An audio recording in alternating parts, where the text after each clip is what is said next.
Hello বন্ধুরা, তোমরা সবাই কেমন আছো? আশা করছি তোমরা সবাই খুব ভালো আছো, আর আমিও খুব ভালো আছি। চলে এলাম ছোট্ট একটা ভিডিও নিয়ে। দেখো, এইটা আমার মুরগি ঘর চলে এসছে। তোমাদের কাছে বলেছিলাম যে আমার মুরগি ঘর আসবে, তোমাদেরকে দেখাবো কেমন কি বানালাম না বানালাম। তো দেখো, মুরগি ঘরটা কালকে রাত্রিবেলা এসছে, আমি সকালবেলা ভিডিও করছিলাম।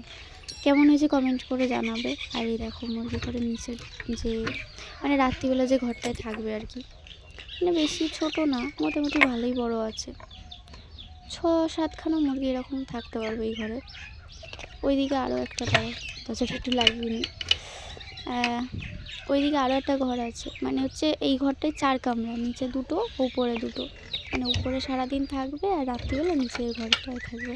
ঠিক আছে, দেখো এই ঘরটাও সেম একই রকমই, মানে বেশি ছোট না আবার বেশি বড় না, মিডিয়াম। এই দরজাটাও খুলে দিই, দাঁড়া। মানে কাঠের একটা বিচ্ছিরি সেন্ট বেরোচ্ছে, তো ওই জন্য খুলে দিচ্ছি।